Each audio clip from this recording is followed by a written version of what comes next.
Reading with your kids.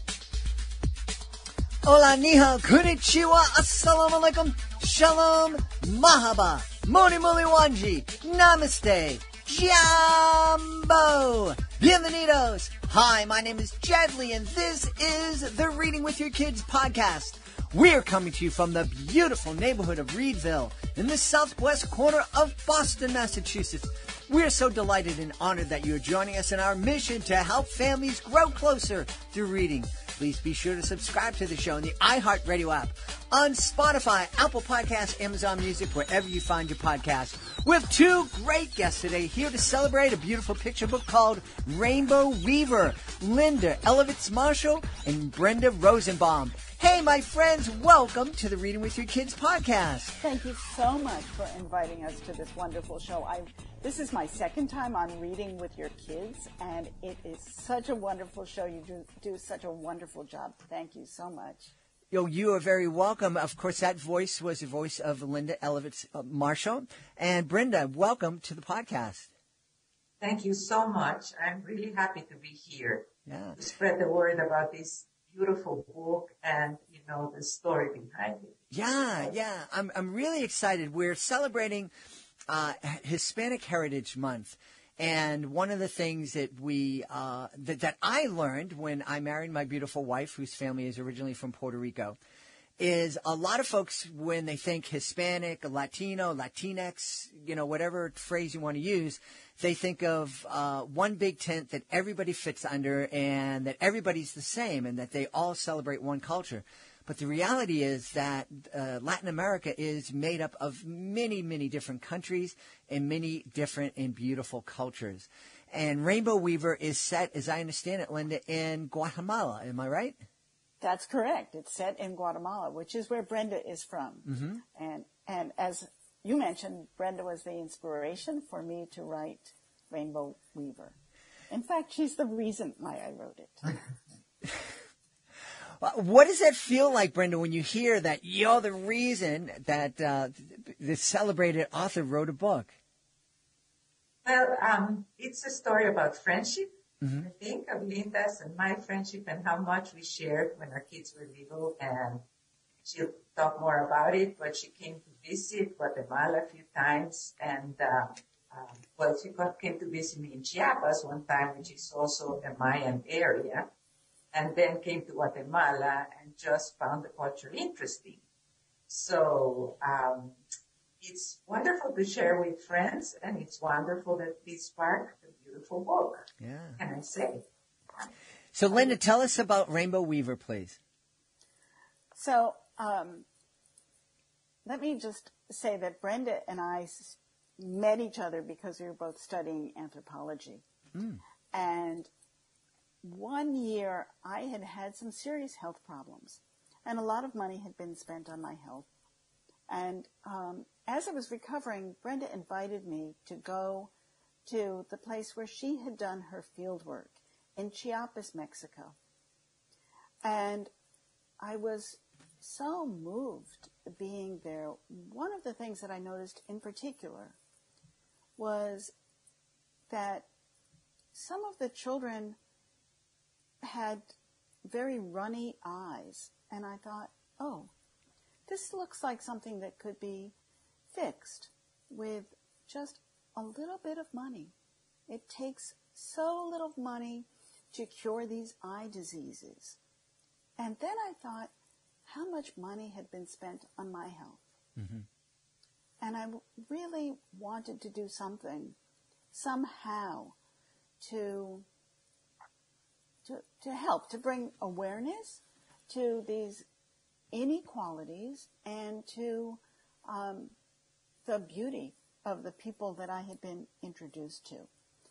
So Brenda took me to one of the homes of one of the people she'd written about, a woman named Luch, and I can say her name because there are so many women named Luch that it doesn't give her away. Hundreds and hundreds. Yes.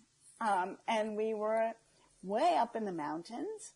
We stayed overnight in her home. It was just a very small, tidy home with a dirt floor.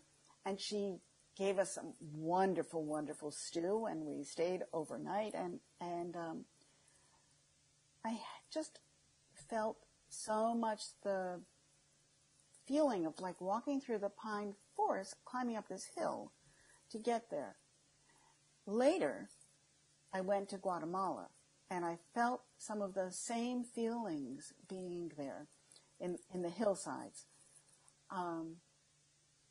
Brenda, meanwhile, had started an organization called Mayan Hands, working with the women who do the weaving in Guatemala, the Mayan women, who make absolutely magnificent, unbelievably complex designs out of thread. The thread, however, is expensive and has to be used carefully.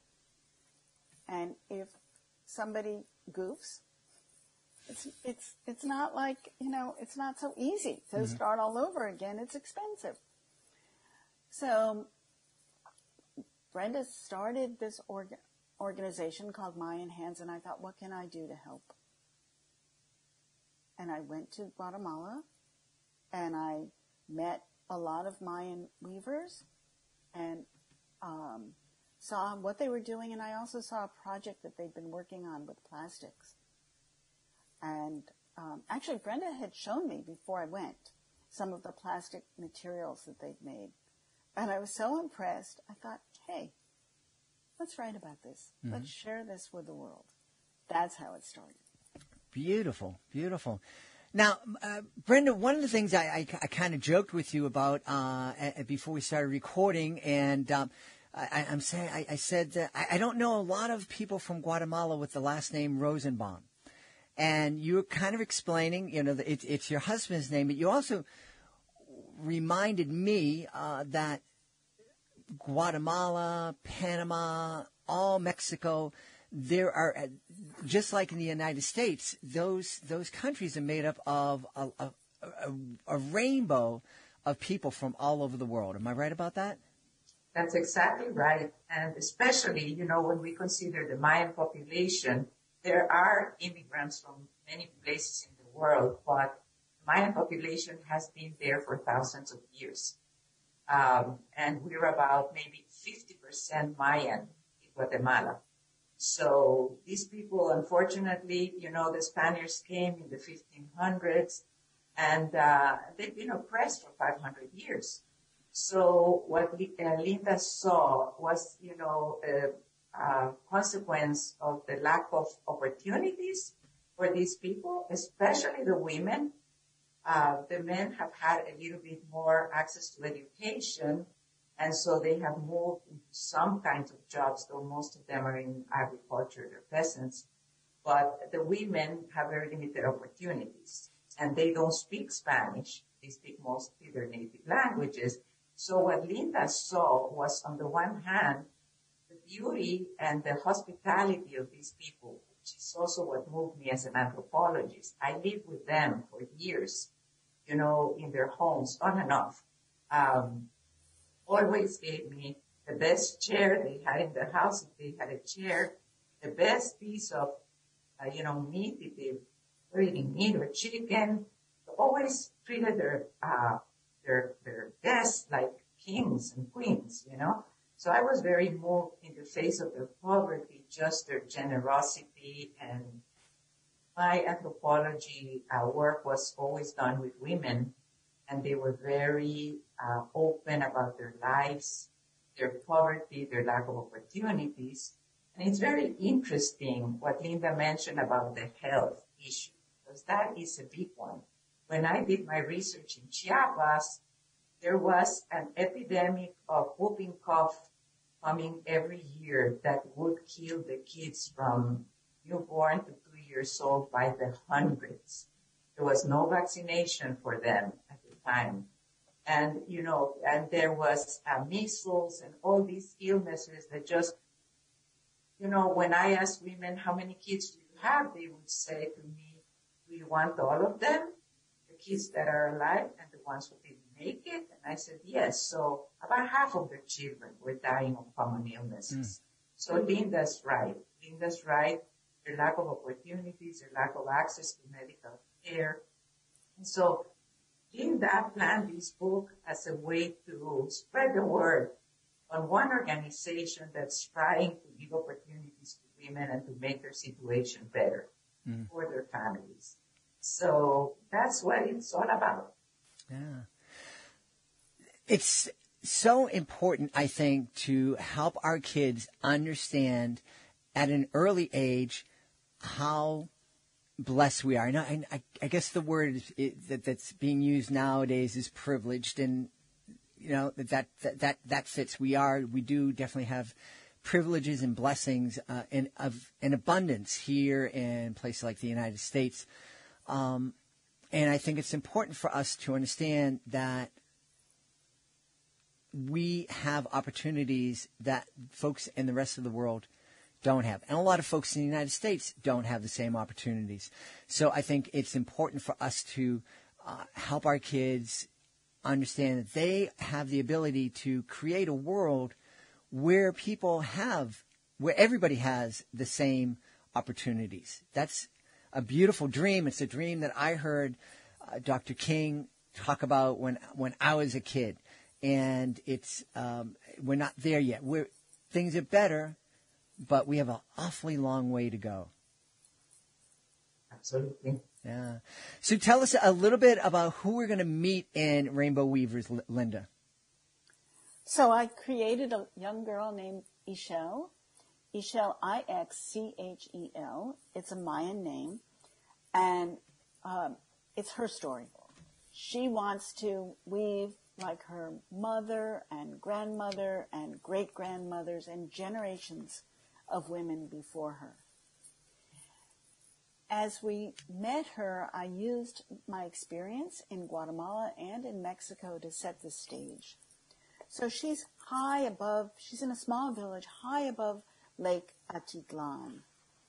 And she watches all of the women weaving. I'll read you a paragraph. Mm-hmm. High in the mountains above Lake Atitlan, Ixchel watched her mother weave thread into fabric as beautiful as a rainbow. The fabric had blues as clear as the sky, reds as bright as the flowers, and yellows as golden as the corn. Mama, Ixchel asked, may I weave too? Her mother shook her head. Not now, Ixchel, she answered. This cloth is for the market. If it brings a good price, it will help pay for your school and books. Well, Ixchel was very patient, sort of. She wanted to weave. She promised her mom she wouldn't touch anything, although she asked several times, do you think I could weave now? Do you think I could weave now? Now? And finally, she goes off to the field and she decides she'll make her own loom. So she tries weaving. She tries with grass and it doesn't work. She tries with wool that she picks off from the bushes, the wool that the sheep had left behind in their journey up the mountain. And that doesn't work. Poor girl. She's so frustrated. She sees these plastic bags that are lying all over the place. They're garbage. They've fallen from trucks and passing cars, and there's just not enough room to do anything with all of those plastic bags. And she picks them up. She gets an idea. Could she possibly? She cleans those plastic bags, and she tears them into shreds, and she weaves a rainbow as beautiful as the one her mother has woven. She sells it in the market, and it brings money to help pay for her school and her books. Wow. That's amazing. And this is based, it's not a true story, but it's based on something that's happening in Central America, right? Exactly. Yeah. Brenda, can you talk a little bit about how and this sounds like magic to me, taking those single-use plastic bags and turning them into something beautiful. How does that work? Yeah, so there is a big pollution problem in Guatemala with plastic bags. And in the book, you can see that the cornfields are littered with plastic bags. It's not an exaggeration. And one thing that's interesting in Guatemala that didn't happen here, fortunately, we don't have so many plastic bags in use now here, but the plastic bags in Guatemala are red and blue and green and purple, all kinds of colors, yellow and black and white. And so it was possible to create a rainbow weave with them. So they actually, we have worked with that in the solid products, and the women cut each plastic bag into stripes and then puts them on the loom. The loom is a very interesting thing, and you can see it in the book. It's an ancient loom that's about 1,500 years old. And no, sorry, not 3,500 years old. Wow. They have found it in archaeological sites, all the pieces. It's made out of sticks, so that Ixchel, the girl in the book, could make her own loom, just little pieces of wood, and then would tie the plastic and weave very carefully. She saw her mother do. One of the things, and Linda talked about this, is that Mayan women are exquisite artists. Just, they're hailed all over the world. And yet, they have no chance to make a penny because that's all Mayan women can do in Guatemala. There are 500,000 weavers. They produce mountains of products. They compete against one another. So this introduction to plastic weaving was something new we wanted to do, to bring something different to the market that would sell and not compete with the other products. And it worked. It really worked. And so I've read that some of Linda's readers, some of the shells of the Rainbow Weaver book, have actually tried in their school to weave with plastic bags. And Linda, we heard some feedback like that, and it's been very exciting. Yeah, that would be incredible. What a great family activity to do. Take some of those, and I know they're banned, those single-use plastic bags are banned in Boston right now, but if I just drive right outside the city limits and go to the supermarket there, I come home with 15 or 20 of them. So, yeah, so they're out there, and what a great way to not only talk about this story. We talk about how important it is to talk with our kids about what they're reading and what we're reading together. But I think taking it the next step to actually go and try to replicate what's going on in the story, that would be a great way for families to connect with that ancient tradition. Yes. Yeah. Yes, and to understand, because backstrap weaving, we have many weaving friends in the U.S., but this backstrap loom requires a lot of skill, because when you think it's just little sticks, and the incredibly beautiful cloth that comes out of it, with all sorts of design, be made with such a rustic loom takes a lot of effort. So the kids will also be able to see, the talent that these people hold for generations. I think, too, Linda, one of the things that might be kind of eye-opening for a lot of people when they're sitting down and reading Rainbow Weaver, we've all studied the Mayan culture in school. Little kids learn about it, and I think my beautiful wife teaches her kids like second, third grade. But we always learn about it as history, as these people lived long ago, and there was this culture. The reality is, as you were saying, Brenda, the Mayan culture and the Mayan people are still very much alive, and that culture is still alive. Yes, that's you are absolutely right. You learn about the pyramids. You learn that Mayan people were great scientists, artists and everything in the year 1000, the Common Era. And then, supposedly they disappeared. No, their descendants are all there, still speaking their own Mayan languages, still using ancient traditions, still, with their own vision of the world. Very interesting culture.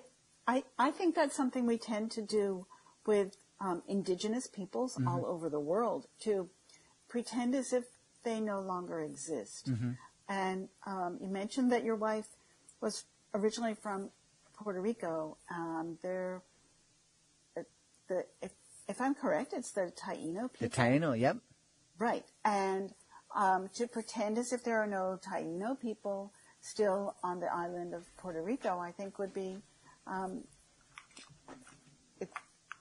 I don't think that's the case, nor do I think it's the case that there are no indigenous people. I'm right here in the Adirondacks, and there are certainly indigenous people still here. So I think it's just incumbent on us to remember and give obeisance, if that's the right word, to be respectful of the people who were here before us. We all come from somewhere else, and somehow or other we've all got to make it together on this ever-shrinking planet. Yeah. And we have so much to share with one another. I mean, that's one of the first things we try to teach our kids is to share. And things are better when you share with your brothers and sisters and your neighbors. And we have this whole world of neighbors who are different and have different talents and abilities. And also, Brenda, and they have a different insight into ways of solving problems that we probably haven't considered. I've never heard of anybody in the world, suggest that maybe there's something we can do with these ugly single-use bags. And there is. It just took another culture looking at the problem from a different perspective, and boom, garbage becomes art. Absolutely. And the way they enrich the world, with all their artistic talents, their poetry, their graphic arts, you name it, dances, songs, everything. The world is such a rich place, and by denying all those, very salient talents and possibilities, we're losing. We're all losing, as you say, Jed. Absolutely. Yeah. Well, I know, Linda, you mentioned that there you were drawn to Brenda into the subject because of a program that was going on down in Guatemala. Is there a way that people can get involved and support that program? Brenda and her late husband Freddie set up an organization called Mayan Hands, and you can go onto the website mayanhands.org and see the wonderful products that the women, it's mostly women, there are a few men, produce. I'm holding one. I know nobody can see it, but let me just describe it for you.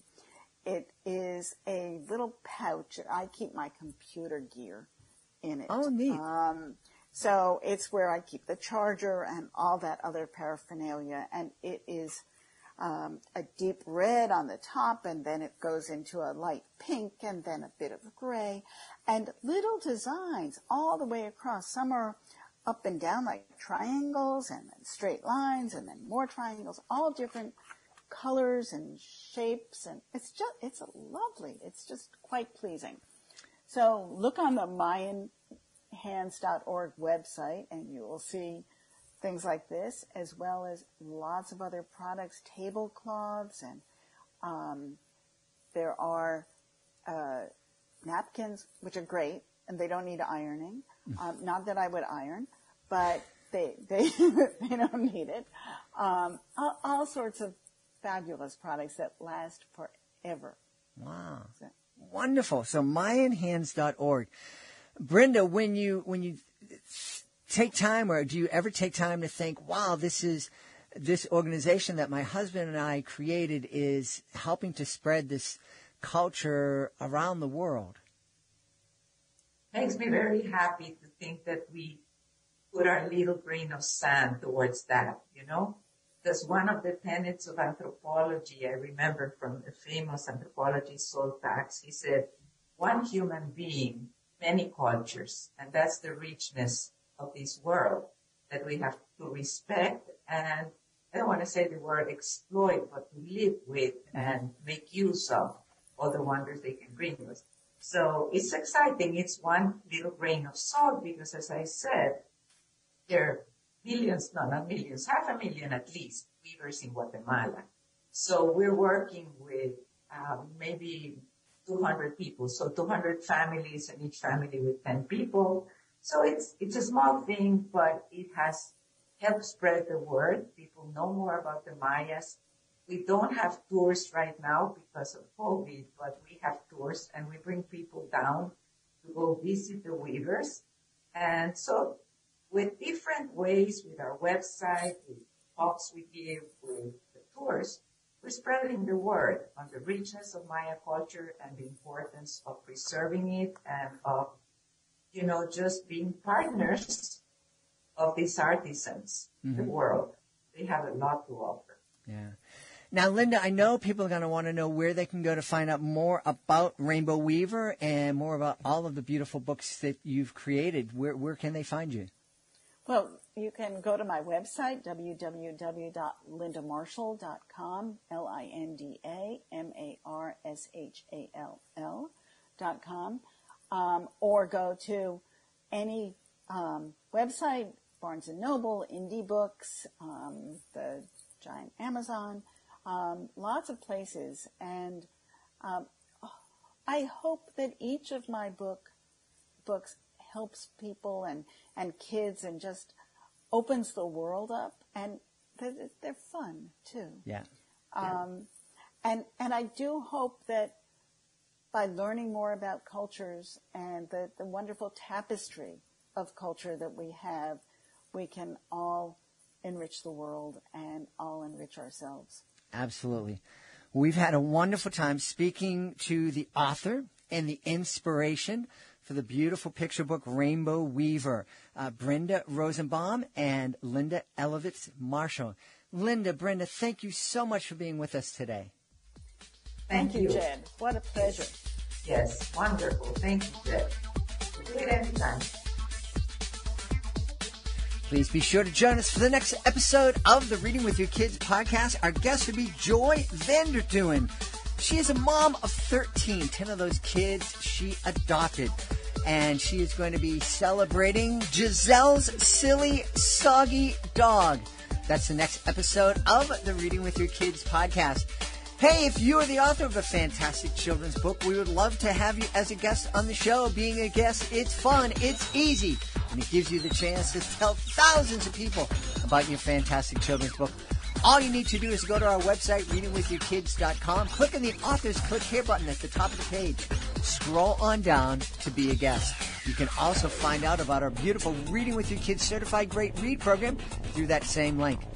I want to thank the folks who made today's show so very, very wonderful. Of course, we want to thank our guests, Linda Elovitz Marshall and Brenda Rosenbaum. Please be sure to check out Rainbow Weaver and also check out MayanHands.org. They are selling some amazing and beautiful items. Also want to thank my team, Alejandro Doherty, Fatima Khan. Want to thank my interns, Rory, Grady, Michael Murphy. I want to thank my beautiful wife for all the support she gives me. Most of all, we all want to thank you. Thank you so much for taking the time to join us today. And as always, thank you so very much for taking the time to make the world a better place by reading with your kids. I'll be looking for you in the next edition of the Reading with Your Kids podcast.